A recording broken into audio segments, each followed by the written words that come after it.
Should I sell online or should I sell at in-person markets? Should I accept wholesale? Should I teach? Should I... These are just a handful of the myriad of questions we makers often ask ourselves when trying to figure out how the heck to get our small business off the ground.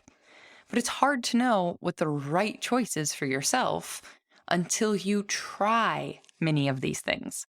And when I say try, I don't necessarily mean just throwing up a table at one in-person market. You know, that market where it might rain one day of the weekend, or maybe the hosts of the market don't do as much marketing beforehand, and the turnout of people that come are, not such a great fit. So now you've tried once and you've decided that in-person markets are crap and you're never going to do one again. No. What I mean is that oftentimes we have to try all of these different routes of supporting our craft a couple of times. Or maybe, if you're like today's podcast guest, 22 times. That's right, 22. But before we get to that part of the story, today's episode of the Maker's Playbook podcast is brought to you by Amico.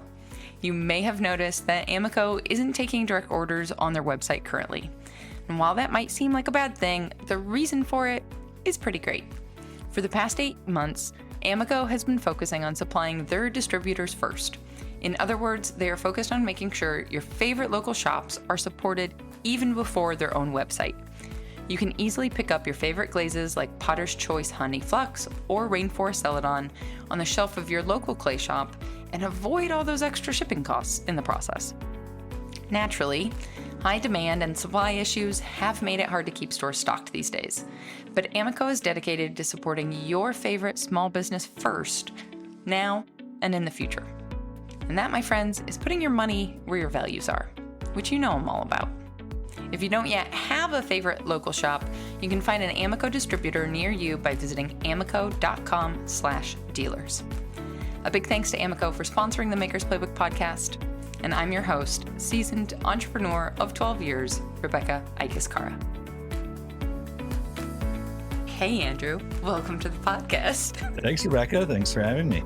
This feels silly because of all of the people I've had on here, we probably talk the most.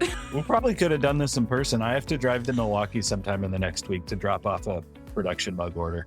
Yes, but if we would have done it in person, I would have had to figure out the technology of having multiple microphones in the same room, and that would have just been a whole nother thing. We could have just done it like at your house. I would have just been on the main floor. You would have been upstairs. It would have been fine. All right, perfect. We're doing that again. Round 2. Okay, before I get carried away, people have no idea who I'm talking to right now. Please introduce yourself. Hi, I'm Andrew. Okay, introduce yourself in the context. I should have seen that coming.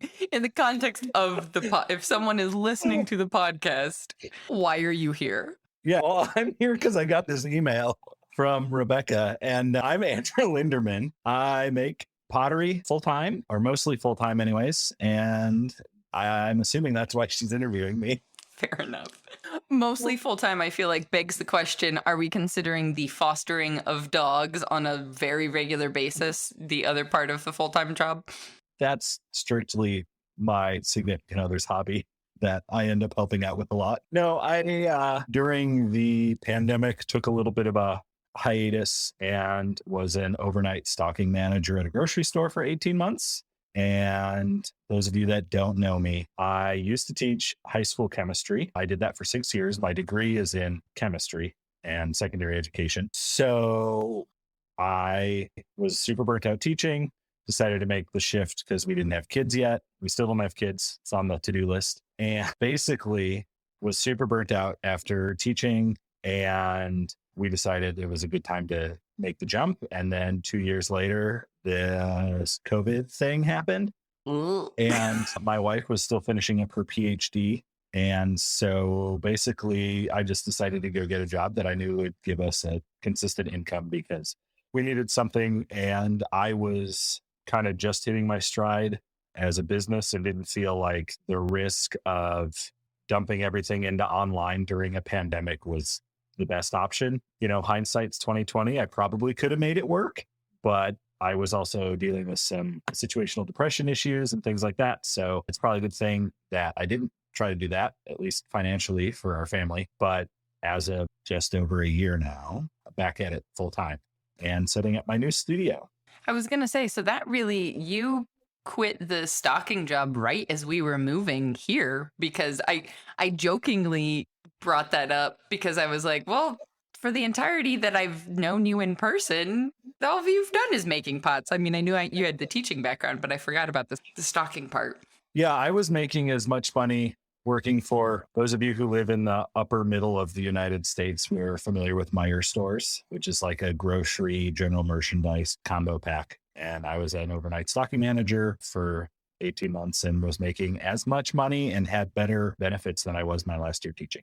So that's a interesting little bit of perspective on how underpaid teachers are. Yeah. I was like, and we're not having cocktails, so we're going to move away from the conversation about formal education in the US and stick with pots for now. Yeah. Yeah. Unless we really want to get Andrew riled up. No, I appreciate you sharing that so much, though, because I feel like I think a lot of us, when we think about switching careers, when we think about going full time, it feels like such a finite decision when really it can be super flexible. You know what I mean? You can take another job for a period of time. You can still have other income somewhere else. That doesn't make you any less legitimate. That doesn't make you any less, quote unquote, full time or professional just because you're doing something that's the safe and healthy thing for you. Absolutely. And it's one of those things when we think about, I was just listening to, I don't know if it was a different podcast, it wasn't yours, an interview with somebody, but anyways, they were talking about small business finances and how that pans out as far as like I want to show as little income as possible currently because I don't want to necessarily get hit with the taxes. So especially because I'm opening up a new studio. We moved this spring, and basically all of my income that I'm making this year is going straight back into purchasing things for the new studio. I just bought sheetrock and I'm putting sheetrock and insulation and a heater in the studio and all these things. Electrical is not cheap. I'm doing a lot of things myself because I have the knowledge to do it, but I would not recommend anybody just start doing their own electrical unless you have a little bit of an idea what you're doing. But or a really good insurance policy. It's a detached building. It's okay. Right. That's what I mean. Like if you're going to do your own electrical, at least maybe make sure that it's far away from other buildings and, Yeah. Well, when I showed up to the building that I'm putting, we have a detached 2-car garage on our lot. So your listeners have some context. And that's what I'm turning into my studio. And the previous owner had ran the wrong size gauge wiring with the breakers. And there were things that were already red flags that I knew going into it. So I was like, okay, well, I'm just going to rewire the whole thing. So that's been an adventure. But circling back, I was talking recently to my wife and things about how currently, like, I don't want to necessarily have much of an income as a business because we don't want the taxes long term. But if I was in the same position a year or two ago, it would have been nice to have income from my small business because I was working at a grocery store at the time.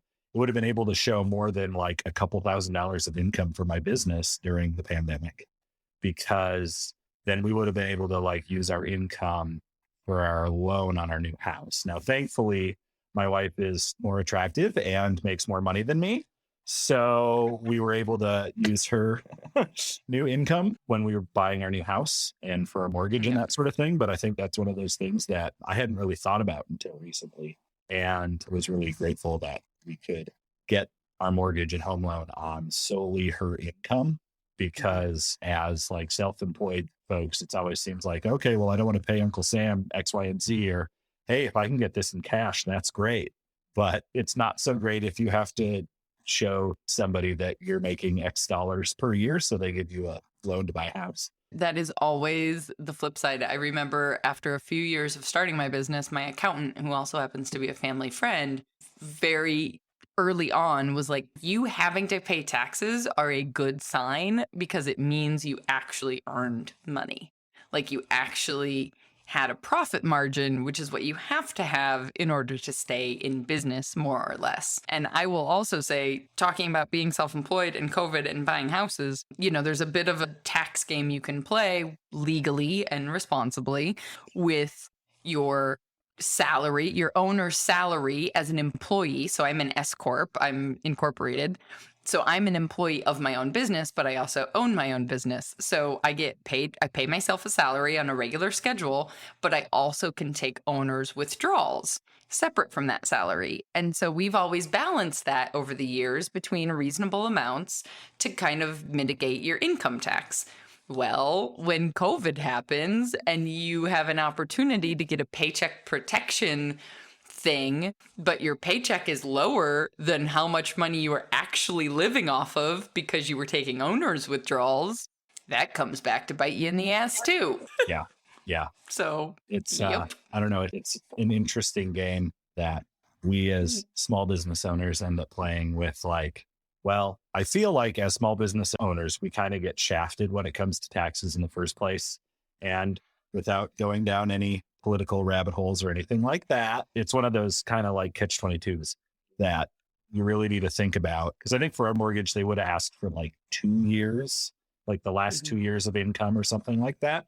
So should probably say a caveat of I'm not a financial planner and or an accountant or anything, like not even close. Please hire professionals. You can just use these topics to hire a professional. This is not legal or tax advice, a formal tax advice by listening to this podcast. Yeah, it's definitely something that like had I been more aware of that, I think that might have changed some of our decisions 2 or 3 years ago because we knew that we were potentially moving after Rachel finished her PhD. We just didn't know when exactly and where we were going to end up. Yep. So, yep. Absolutely. Well, and I mean, you've heard me talk about this, but the situation Francesco and I were in terms of him being an immigrant, he had no credit, right? Like the credit system in the US does not exist in other countries. So he had no credit. So it was only me applying for a mortgage. And I even already owned my condo in Chicago. So I owned property, and yet it was still so crazy difficult to get a house in Milwaukee that was less money than the condo from the same mortgage company because of COVID and tax and self-employment taxes, to the point in which we had to have my parents co-sign with me in order to close on the day that we said we were going to close on, which is insane. But we digress. Let's talk about pots. I actually have no segue. This whole entire podcast is to talk about the realities of being self-employed and all of those things. And so this is one of them. It's complicated. But all right, so let's back up a little bit, because I also want to just share the entertaining anecdote for everybody to know that we met you purely by happenstance, although we have mutual friends. When Francesco and I got this house, we were on our way back from Lowe's, as we do on a regular basis, and we're just chatting and got distracted and missed our turn onto our street and turned down the very next street. We turned down 80th instead of 81st, and we're driving along, and I look at this to my right, and there's this giant wood fire picture on a vinyl poster attached to someone's fence. And I was like, wait a second. What is that? did not have a wood kiln at my house, but No. I mean, that was one of my questions, let's be honest, when we drove past. But you were all of 3 blocks away from us until you moved, which I just think is hilarious and kismet. So that's how this all started. That's my story. Yeah, I think the mutual friend is probably Simon. Yes. Levin, for those of you that... Eventually, Simon Levin was going to introduce us. But, you know, I actually texted him that night then and was like, was one of the people you knew up here Andrew Linderman? Because I found you on Instagram and all of this stuff. So how long did you teach? Well, let's kind of walk it back a little bit, because you obviously had some ceramic skills before you quit teaching, before you went full time with ceramics. So yes, walk us all the way back to the baby days. Yeah. So senior year of college, I had a chance to take some elective classes that were just for fun. And I said, hey, this wheel throwing pottery thing, that looks super fun. I'm going to give that a whirl. It's fit I went to a liberal arts school, so we had to take classes that fell into human expression, something or other. And it filled my little art class requirement that I needed for graduation. And I was like, yeah, it looks like fun. We'll try that out. Well, the rest of my senior year was spent me biking late to most of my actual major classes and just exorbitantly dusty. So after I graduated, started teaching and found a wheel. a beast of a Brent that some production potter in the Twin Cities had. I got it for like $500 on Craigslist, which is a great deal for like the 1-horse Brents. Super great deal. I don't think you can get them for that cheap used now. Like maybe $750 on a good day if someone's nice. If you're fixing something. Yeah. And the only thing I've replaced is little foot pedal rheostat thingy that breaks on all of the old Brents, but it's a good wheel other than the fact that it's really loud. So we decided, my wife and I, that since we were both recent college graduates, that we didn't have a lot of extra money to like do favors for our wedding. So I should just make 250 bud bases. If anybody who's listening to this has done something like that and has only ever thrown for like a full year, that's it. Or is like, oh no, this is going to be a great way to save some money. Make sure you have time to get it done, because I mean, I probably threw like 500 of them at least, because most of them were really crappy. And I think by the end of it, some of the crappy ones from the beginning, I was still like, I wish I had more time to make more, because those ones are really, really shitty. At least bud vases don't have to match. At least you didn't say, I'm going to make matching sets or something. Yeah, no. So they were all one-off little bud vases, and they were one of two glazes. Half of them got one glaze, half of them got the other glaze. And a mutual family friend who is a studio potter, Steve Rolfe, who he's not super big on the social media. He does have one though, but was kind of instrumental in letting me fire his gas kiln to get some of these things fired, and sort of mentored me when I was first starting out. We ended up moving to Milwaukee because that's where Rachel got into school. And I was teaching and kind of just making some pots in the summertime, whatever. And then decided to finally start doing art shows again. And that was a summer thing. And I was like, yeah, I'll keep teaching and do a couple art shows in the summer for some spending money or whatever. And basically I was just super burnt out from teaching. It wasn't any just like one single thing, but anybody out there who's worked in the US educational system, I'm sure has felt really similarly, need at to least explain. at times. And we just decided that it was time to make a change, because I was not happy when I was at home, which was not nearly as often as I would have liked it to be, because no teacher only works 40 hours a week that I know of anyways that's doing any decent job teaching. So, yep. And that was 2018? 2018 spring would have been when I stopped teaching. Yeah. Okay. Got it. I was walking back from 2020, from the pandemic, basically. Yeah. Cool. Amazing. I didn't realize it had been that soon, because you where did all the production skills come from so quickly? Maybe it was 2017. I now have hope for my production throwing skills, because that's only 5 years away. Well, so, I mean, if you talk to anybody who's worked in an actual production studio, well, I know you've talked to Becca Otis, for example. I think she went from throwing rando wobbly pots to being able to production throw in probably a couple of years tops. But it's one of those things that once I went to doing it full time, the amount of time it took me to start making things, it's not a 40-hour work week if you're self-employed. Spoiler. Is it equivalent to teaching or more? I don't know. Tomato. I would say for me, it's probably pretty equivalent to how much time I was spending at school and grading and extracurricular, whatever is my last couple of years teaching, which was well over 60 hours a week, I'm sure. But I forgot where I was going with that now. Thought train derailed. The speed as far as production. Once you started throwing full time. Yep.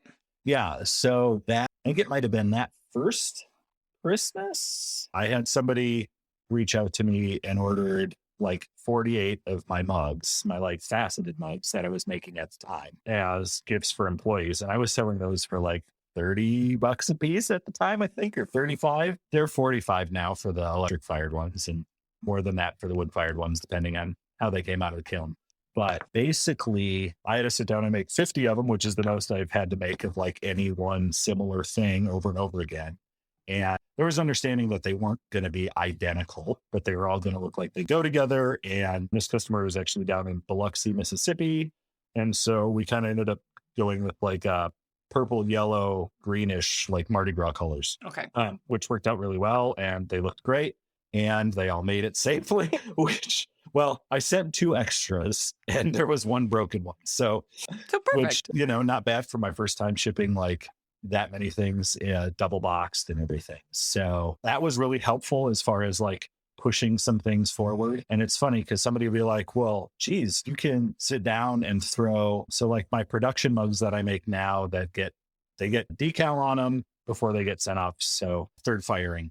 And those mugs that are just like a basic MUG straight walls, 12 ounces, and I throw those a little thick on purpose. I use like 1.25 pounds of clay for those and throw them a little sturdy because I want them to have some substance to them. But I don't want them to like, oh, they chip really easy because they're super paper thin or whatever. I want them to be like sturdy mugs that like somebody could. I was that person that I just always had a mug and it'd like roll around on the floor of my car.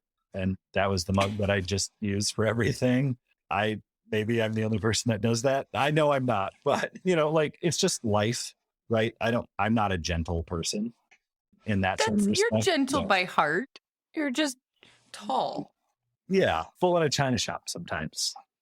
But yeah, I think I can make those. I don't know if I'm like not trying to like kill myself going fast, just like sitting down, have some music on, playing, whatever. I can get 40 of them made in an hour, which includes weighing out the balls of clay. And then takes me about 2 minutes a piece for handles at this point. Yep.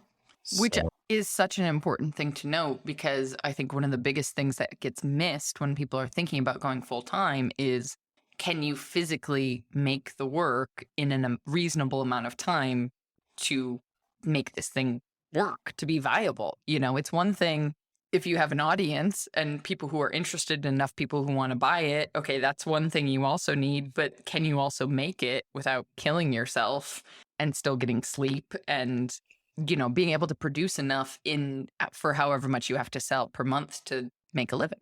Right. And my attitude towards specifically the production portion of my business is, like I need to be able to make them fast enough and cheap enough where they're not prohibitively expensive, because most of the people that are purchasing them a lot of times are like other small businesses that want to have handmade objects. Whether it's a friend of mine's got a coffee shop that I'm working on an order for right now. She's in Hastings, Minnesota, Geek Haven. It's like a board game store coffee shop. It's pretty sweet. I like it.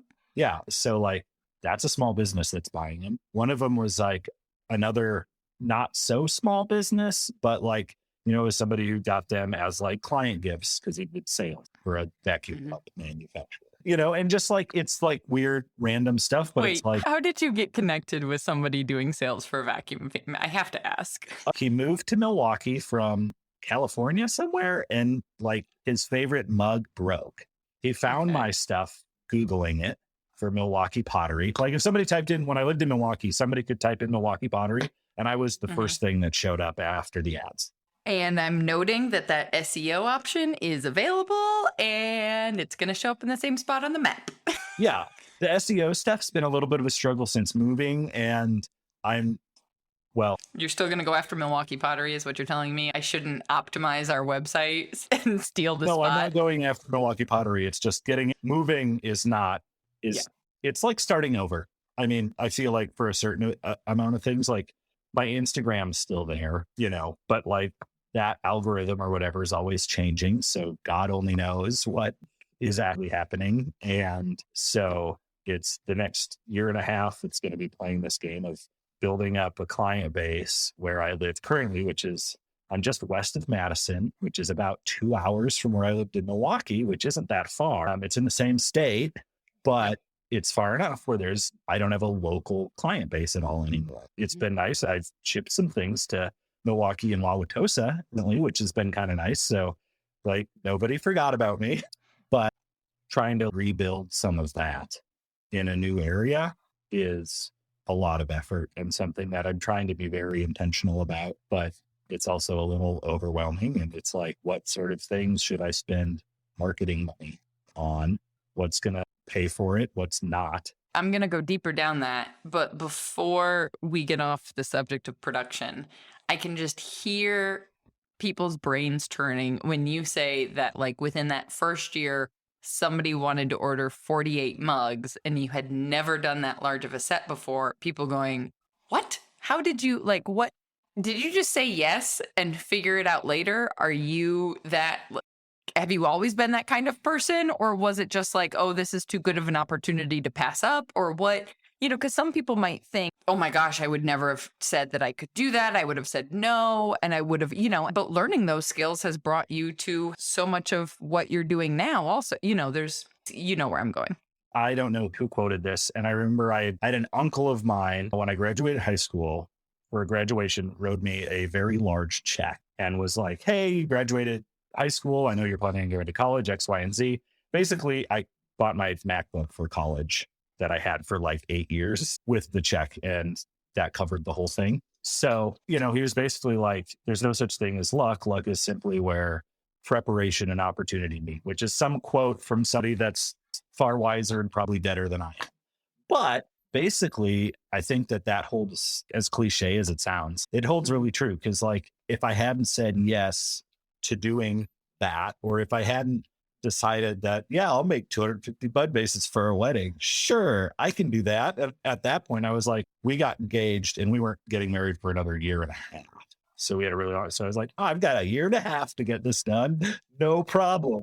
1 month out, I was like, I need to get these done today. I was going to say, I know Andrew well enough to know you didn't start making those bud vases after you got engaged. You started like... Oh, I started, but it was like, oh, cool. I got 10 done this month because I got distracted and made other things. Exactly.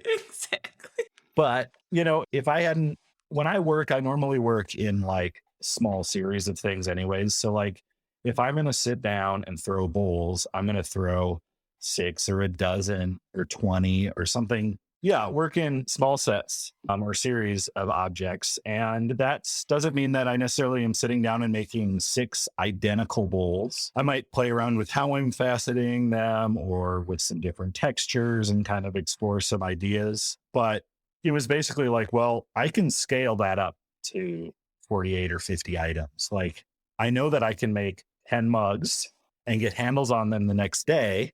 And I could do that for 5 days in a row, and then I'd be done. And eventually I found out that I could sit down and I could do maybe 30 of those mugs in a day and 20 the next day and handle the previous days and then get the next days done the following day. And, you kind of figure out a studio rhythm or making sort of cycle that works for you. That looks a lot different if you're using an electric kiln versus a wood kiln or a gas kiln or whatnot, based on how big your kiln is and things like that. So maybe you like having a lot of variation in your kiln, so you're only using small series. But anyways, it's all scalable. And basically, when I had gotten the order, I was like, well, I don't know. I've never done that before, but I know people that do that and they clearly can do it and it's not impossible.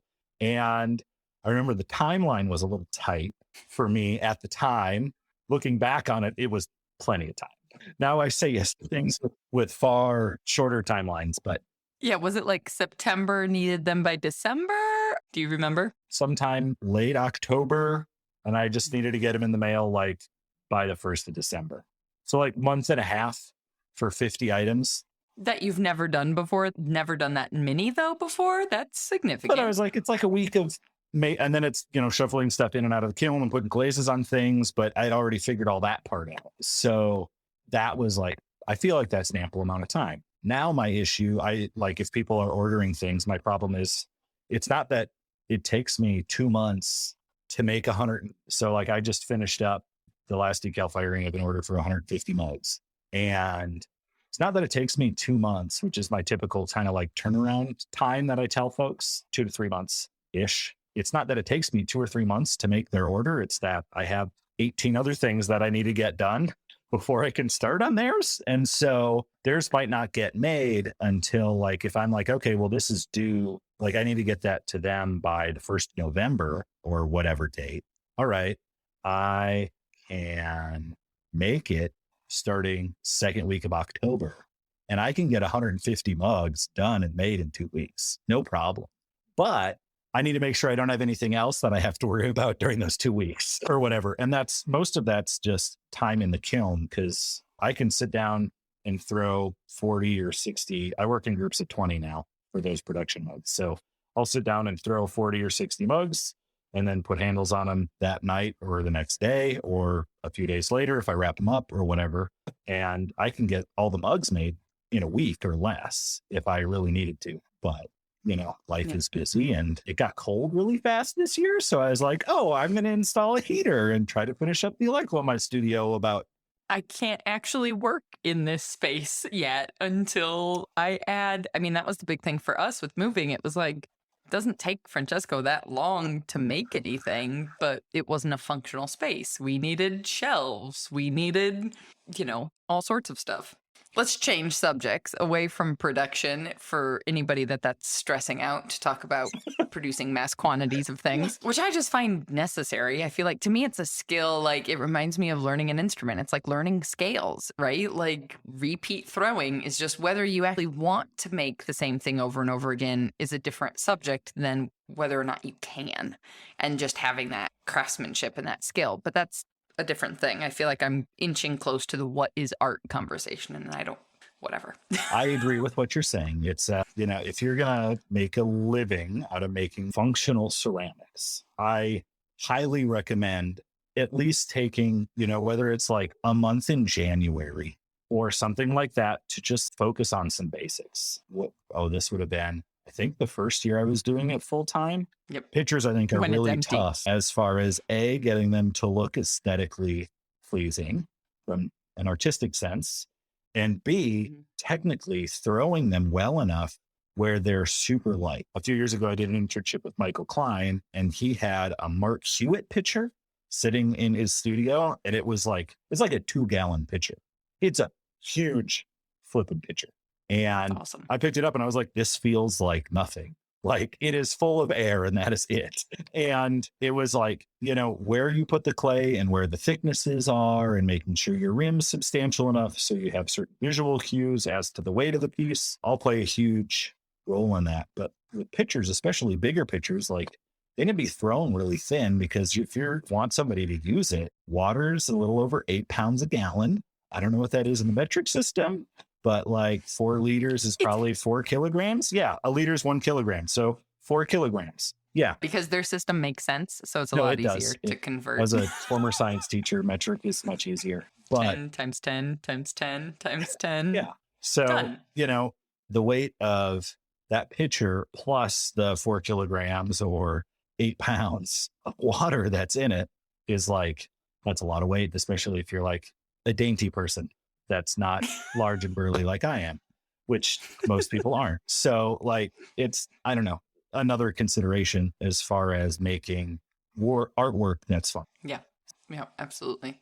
So you mentioned, before I dug deep on the production side of things, you mentioned what a big shift moving has been. And that was one thing I wanted to chat with you also a little bit about. I didn't tell you anything ahead of time. So surprise, because you also didn't move that far.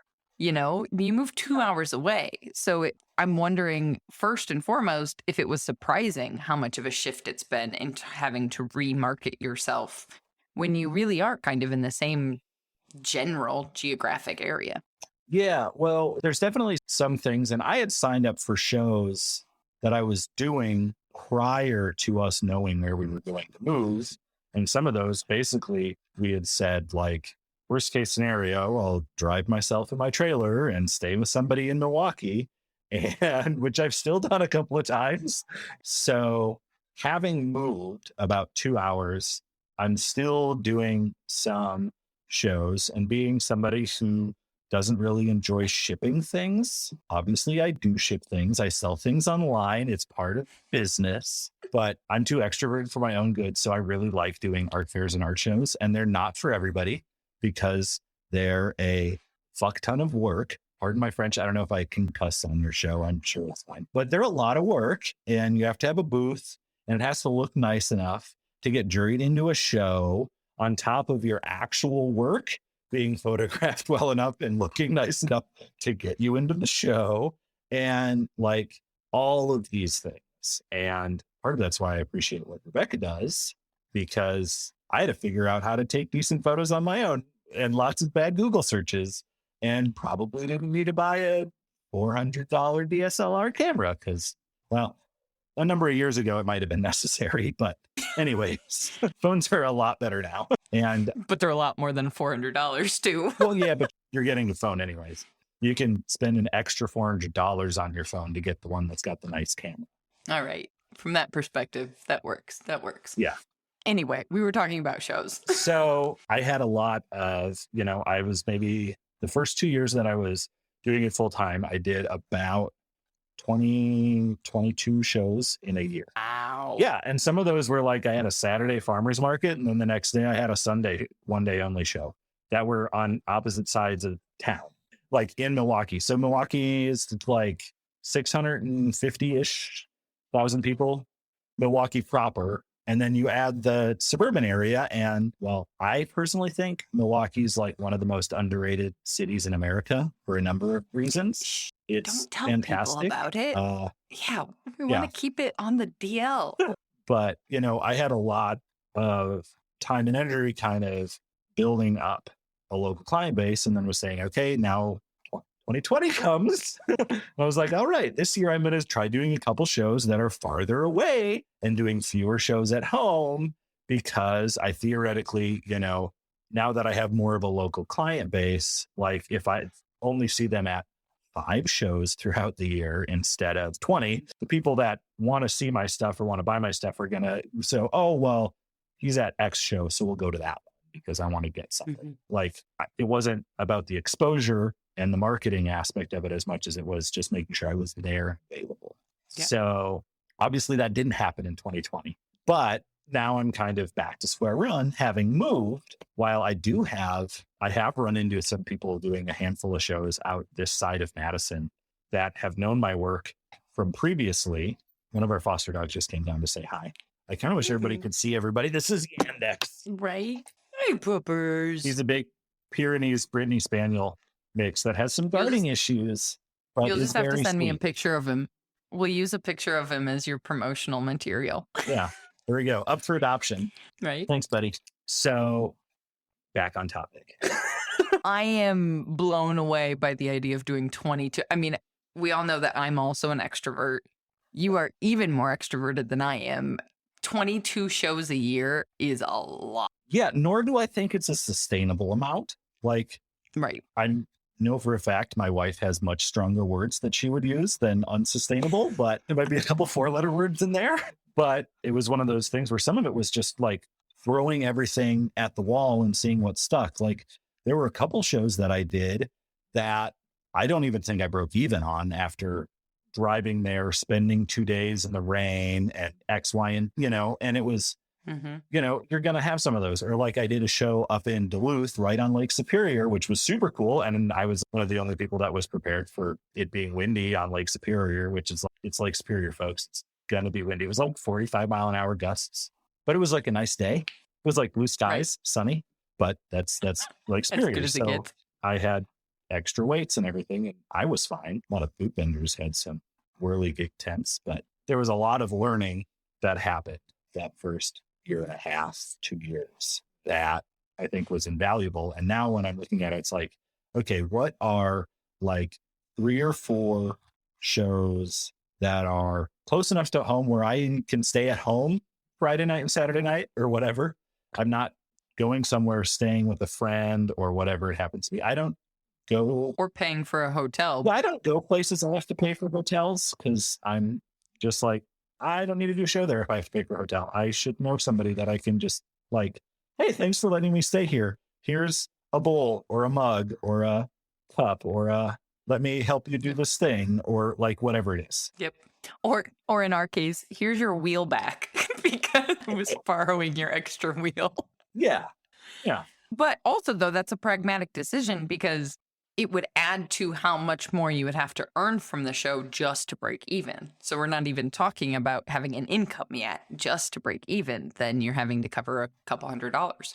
Right. And like when I'm doing shows, typically what I think about is I want to do 10 times what the booth fee is as far as sales go. And typically if it's a show that it's the first time I'm ever doing it, if the shows ran well and there's other kind of like intangible things that are nice, like some shows have terrible, awful load-ins or load-outs, and I don't like it, but just deal with it. But if a show has like a super awful load-in, load-out, and I don't make much money at it, it's like, see ya, bye. I'm not going to do this again. But like I said, if I could do 5 times the booth fee, depending on what the booth fee is, and it's a very low stress show, and it's really easy to get in and out, and maybe it's close enough to home where I can, get home in time for dinner on Saturday, then that's worth something. But yeah, typically if I'm doing like a big art fair, art show weekend thing, I want to do 10 times what the booth fee is. So if I'm paying $250 or $300, which is, I'd say $300 is probably pretty average for good Midwestern shows that aren't like in Chicago. That's like the average. And then just double it. Yeah, Chicago's its own thing, and we're not going to open that can of worms because I'm going to get really opinionated too fast. But, 10 times that booth fee, so that's like what, $2,500 or $3,000 worth of sales that week. Take 10% off for the booth fee that you already paid. And then you probably have another, 10% in travel and that sort of thing. And then you're looking at what the cost of your materials and your cost of goods go. And which I know you've talked about this on the podcast before, but it's like, I know how much it costs me to make a mug, and I know how long it takes me to make a mug.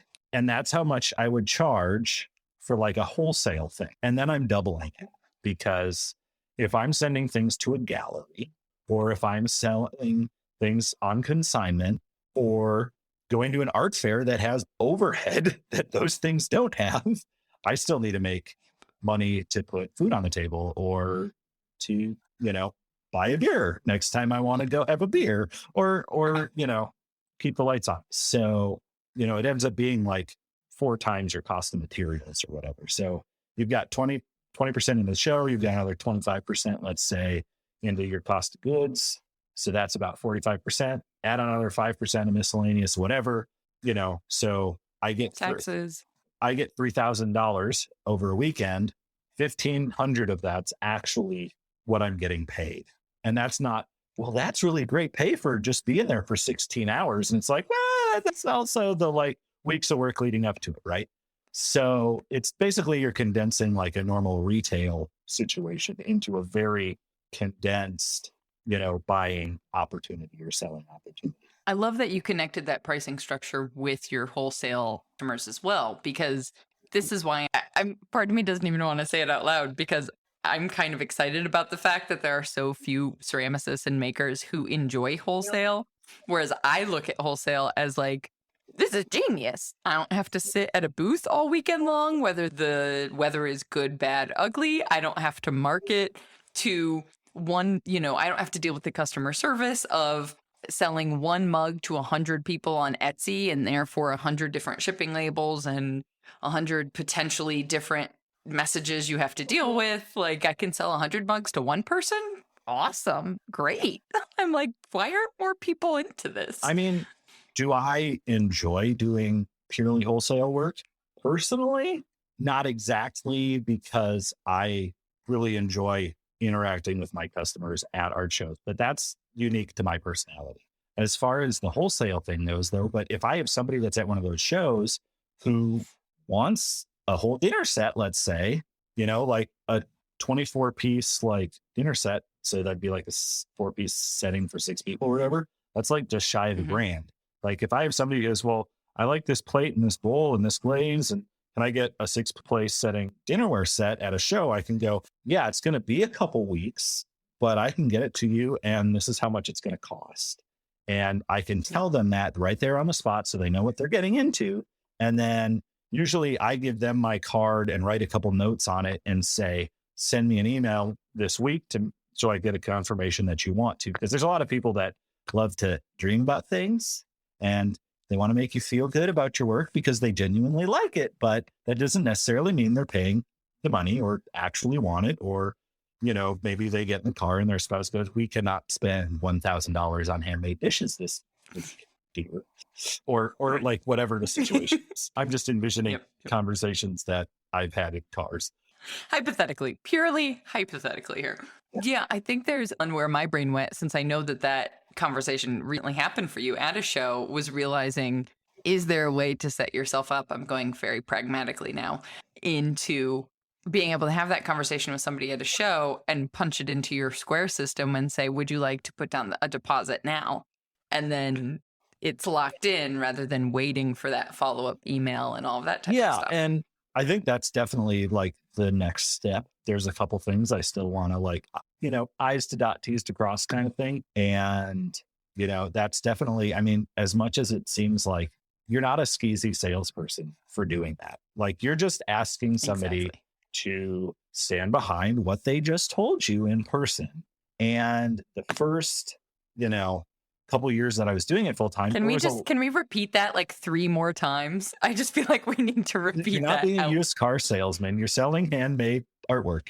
You're not a skeezy person. You're allowed to do that. And don't feel bad about it. You're selling things you can ask people for money. If they think your stuff's overpriced, then they're not your clientele. It's that simple. It's one of those things where it's like, I basically got to the point where someone would be like, oh, well, can I order a couple of these or da-da-da? And then I'd get their contact information and email them on Monday and da-da-da. Or me having a million other things to do. And I don't always like manage the details well myself, forgetting to follow up, which is worse because then you're like, oh, there was this person and I wrote their email down and I can't find it. And, all these things. So I think taking some of that off my plate, because if they want to spend, $1,000 on a dinnerware set, then they can send me an email saying they want to do it. Because if there's somebody that I have to reach out to and like pull it out of them, that's too much effort and time on my part to sell that. I have plenty of other things I can be doing. I could be making cups or mugs or bowls to sell at my next show instead of spending time and mental effort worrying about this person that's not going to respond to my email. I imagine doing 22 shows in a year also taught you a lot about that in a very short amount of time. Oh, yeah. Because you got that direct feedback from people immediately right there.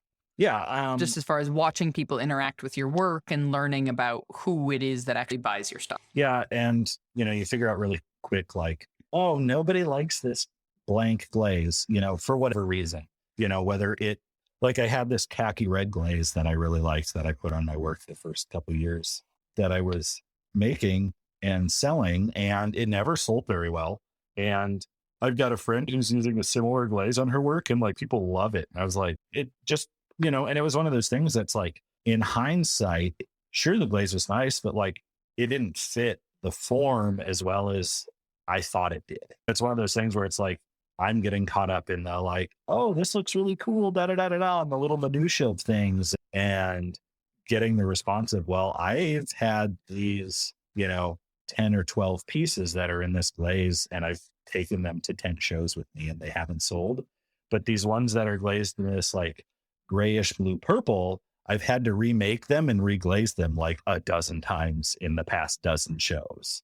So people really seem to like that. So maybe I should like try to bring 3 or 4 of those to the show so I have a new one to put out when somebody buys one, kind of thing. And that's the only way you can learn that is by doing it more and selling it more. And putting yourself out there more, which is the scary part, right? Is that you have to get that feedback. You have to learn from people. And I think a lot of us, or at least for my brain, we want to try and figure it all out before we put ourselves out there, which is not possible. Yeah. And I definitely know a number of friends of mine or other makers, you get caught up thinking between, well, am I just responding to what sells well? Or am I actually making my artwork? And I think that, if you're in grad school or undergraduate school, that might be a useful conversation. Or if you're having some sort of formal or informal critique with a mentor or fellow artists, that might be a useful conversation. But in the context of you feeding yourself and your family and running a successful business, because ultimately you need to have a successful business or some other income stream to survive, because that's how the world works. And, it's possible that that's not necessarily like a criticism of your lack of artistic ability or whatever, but a dialogue between your artwork and the community that's viewing it. So I think there's definitely ways to frame that seem like a little more or a little less like stressful, or as makers and artists, we put our heart and our soul and sometimes our literal blood and sweat and tears into our work, like when you find a needle tool in the reclaim, right? A little extra iron in the porcelain, but we invest so much of ourselves into our work that just because the folks that you're selling it to don't like your red glaze for whatever reason, that's not necessarily a reflection on your lack of artistry. That's, and that's one of those things that 10 years from now, you could have made that same thing and maybe it'd go, everybody's like, oh, that's the red this year, because things are trendy and stupid and people are fickle. Pantone came out with whatever the color of the year was. And if you just happen to have a glaze Yeah, that the year they matched, came out with ultraviolet and I was making purple pots was great. That was like 4 years ago. But it's like, I don't know. If you want, you can go see what Pantone's next year's color is. It might be out by now. And, go make a glaze that color. That, sure, go for it. That's not a bad I thing. also don't think, exactly. I was going to say, being aware of that, I don't think makes you any less of an artist either, right? Like, art doesn't happen in a vacuum. right. Unless you're independently wealthy, then go for it. Have fun. Right. I don't know. It was the running joke is I was like, well, I make lowercase a art. But when you're selling your work and you're making a living from it, like there's a certain, not that you have to necessarily be callous about it, but you have to at least be able to take a breath at the beginning of a sales weekend or before you put a shop update up or however it is that you're selling your work. Take a deep breath and, like if it sells out and people love it, fantastic. That's awesome. But I've never had a sold out shop update. So and I'm still here. Granted, I get a lot of support from my wife, who is how I have health insurance and things like that, which is very important. So you should have health insurance, those of you in the United States. But it's a useful conversation in a artistic critique context. But when you're trying to sell your work, don't, go back and forth about, some of those, well, why did you put this glaze on there? Or why is this a matte surface and not a glossy surface? Or what was your intent behind X? Like to a certain extent, sometimes it can just be like, because I think it looks cool. And it doesn't necessarily have to be any deeper than our, hedonistic wanton desires of something that looks cool. Yep. And also most of the people buying the work, unless your target audience, unless you're, and this whole conversation, it's so funny that, we didn't have anything planned. It was just like, hey, I'm calling you at this time. But literally right before we got on the call, I was having a Google Live with our community members. And this whole month, we've been talking about ideal client. And so it's so funny that we're having this conversation as well. But yeah, it's, which now bringing that up, I totally forgot what I was about to say. Clients are, unless your ideal client is another potter, is a ceramicist, is an artist, a maker in some context, odds are they don't know what goes into making what you make. So they don't give any thought to the glaze connecting with the form. They're just thinking, if I'm buying this for my best friend for her birthday, will she like the color? Oh, yeah. Oh, hey, off-white speckly things are so in right now. I'm going to make that. Go for it. And it's like, I don't think I own I own like 3 pieces of ceramic, I bet, in our house that are made on like speckled stuff. He says, as I drink out of our speckled giant mug. Mug's too big. Hey, the Etsy people love it. So, I mean, case in point, the giant mugs and by we, I mean Francesco, are making that we sell out on Etsy on a regular basis are nothing. There's a reason that they're on Etsy right now. We're not going to put those on our branded website when we launch that. It's a thing that we know sells well, that pays for clay, that pays for glazes, that pays for firings. And if that's kind of the cash cow that we need to figure out, he can make them quickly. There's not a lot of brain capacity that goes into it or thought process. Like he just routinely does it. We have a certain amount of inventory every month, and that's what it is. And we remake. And if we can work that into the system where it's not taking away too much time from things we're actually interested in exploring, well, then Hendrix gets treats. Yeah. Well, I mean, and that's great. I can think of 2 other potters that I know, really good potters that I know that kind of do something like that. One person sells a lot of decal heavy detailed work, and it's all with decals. Some studio assistants make all the mugs or the pots or whatever. And then he puts decals on to order and then just puts them in the kiln, and then ships them out. So he's pre-making 30 different designs that get individual different decals put on them and then look like an individual. So this mug doesn't look like this mug because the decals, but the form's the exact same. The canvas is the same. He's just putting different decals on it. I know another potter who he doesn't do this anymore, but she, back when Etsy like first started, so this would have been like 7 or 8 years ago or more, he was making his wood-fired pots. And he lived in northern Indiana and would get test batches of floating glue in 55-gallon drums from Amoco and made 20 yarn bowls every Monday in the studio and sold 20 yarn bowls every week on Etsy. He's like, I sell blue yarn bowls. That's all they are, blue yarn bowls for $20. And he's like, that's $400 a week. And it takes me Monday. And those are made. And he's like, I make $40 every Monday that I sit down and make these, basically, and it's like, it's just something that you do. You have to have more than one. Any ceramicist that I know of that is working full time has more than one income stream from their work, whether that is different styles of work or different avenues of selling, whether that's art shows, studio tours, galleries, what have you, or workshops or something else. If you've got all of your eggs in one tiny little basket and that basket is full all the time, that's great. But then when a COVID pandemic happens, or I was just going to say, the algorithm changes of whatever platform you're using to market or sell your work on, like whatever happens, I don't know. Some of it's like, I would not describe myself as a risk averse person. Like I'm an entrepreneur at this point, like not that risk averse, but there's also a smart way of doing it, or a way that's going to set you up for less disappointment. Yeah. Or less stress in terms of unnecessary risk. There's one thing to take educated, calculated risks as opposed to just unnecessary in a way. Right. Yep. You have to find a balance that's right for you. Totally. I feel like I've taken a lot of your time, and I know that I could start another subject and we could go for another hour because we've done this over dinner and wine many a time. But you're too far away for us to make a pizza right now. So yeah, I'm going to have to figure out the live recording at some point. And I think if you're here, then we'll get Francesco on there and then the game shall begin. Yeah. we definitely need to get Francesco on the podcast. This needs to happen. So what I want to do, I'm going to say this out loud and I'm going to keep this in the recording, and he's maybe going to hate me for it, but people can. Does he listen to the podcast even? Has he started listening to it? Yeah. Okay. He's not going to know. Say whatever you want.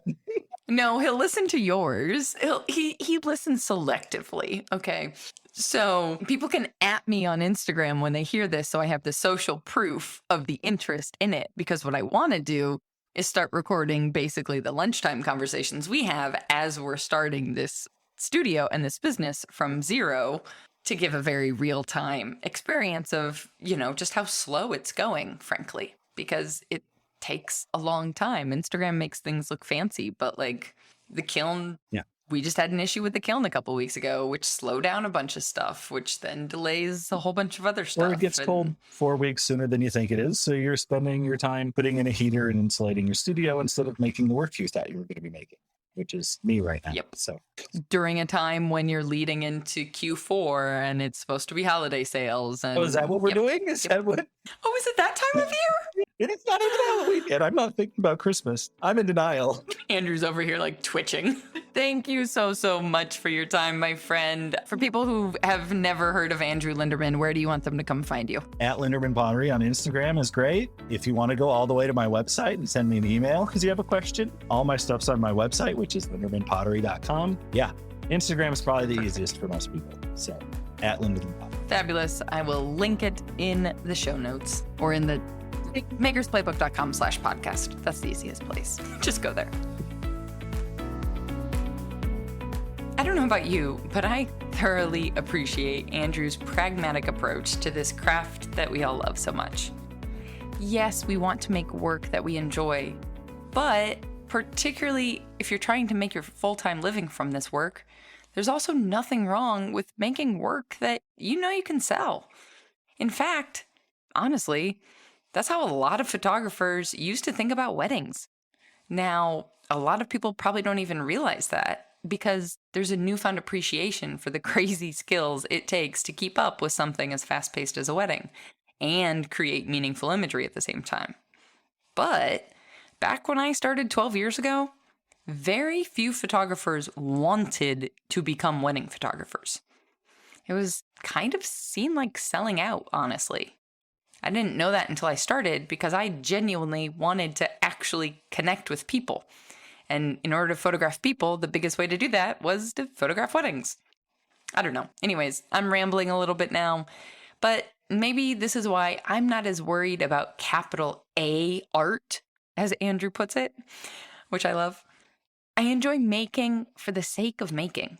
Whether I'm making 50 bowls in a row trying to get them all to match, or whether I'm exploring my, air quotes, art.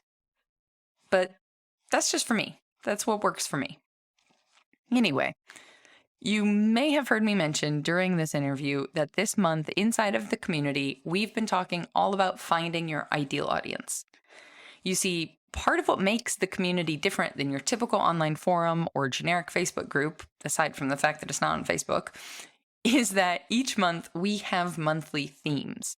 While members can post whatever the heck they want on whatever topic they want at any time that they want, and there are plenty of other side conversations going on in there, at the same time, in the spirit of trying to help subdue the overwhelm that is trying to figure out how to make a living from the things we make, we have these clearly focused conversations on specific topics each month. This way, focusing on one thing at a time, we can help each other push our dreams further forward and with focus and clarity and get farther faster. Rather than sinking back into the depths of a never-ending Google search, having no idea how it's 2 a.m. and you're still staring at your laptop on your couch, it's super dark. I mean, hypothetically. If you're looking for support in helping with all that overwhelm, come check out the community at makersplaybook.com/community. Right now, there's even a free 2-week trial. And don't forget, this episode has been sponsored by our friends over at Amico. You may have noticed that Amico isn't taking direct orders on their website currently. And while that may seem like a bad thing, the reason for it is awesome. For the past 8 months, Amico has been focusing on supplying their distributors first. In other words, they're focused on making sure your favorite local shops are supported even before their own website.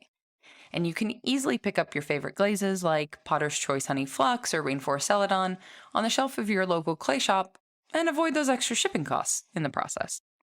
Naturally, high demand and supply issues have made it hard to keep stores stocked these days. But Amico is dedicated to supporting your favorite small business first, now and in the future. And that, my friends, is putting your money where your values are, which is what I'm all about. If you don't yet have a favorite local shop, you can find an Amico distributor near you by visiting amico.com/dealers. A big thanks to Amico for sponsoring the Maker's Playbook podcast. Okay, so I know this outro is getting a little too lengthy, but one more announcement. I just wanted to remind you that next week is our off week here on the podcast, meaning there won't be a new episode if you're listening along live as these are published. Instead, I'll be sending out my free monthly photo tips email. If you want in on these top tips and tricks, then come over to makersplaybook.com/newsletter to add yourself to the list. And if you're listening to these not in real time and it's been published a while ago, I'm probably still doing these tip emails and you can still add your name to the list at makersplaybook.com/newsletter to get whatever tips are coming out these days. Okay. That's 3 things to remember. That's way too many calls to action at the end of a podcast. I'm breaking all of the best practices, but it had to be done. First up was visiting makersplaybook.com/community to check out our amazing membership group. Which, by the way, if you were looking for a way to help support the podcast that you've been enjoying, joining is the best way to do that. And plus you get support. It's a win-win. It's great. Then, of course, number 2 was a big thank you to Amico for sponsoring this podcast. If you are loving these episodes, be sure to share your favorite one on Instagram and tag us both, me at The Maker's Playbook and Amico at Amico Brent. And last but not least, photography help. It's coming to an inbox near you next week if you're on the email list. So you can get on that list by visiting makersplaybook.com/newsletter. Whew. All right. Until next time, my friends, go get back to making your dreams a reality. Because together, we've got this.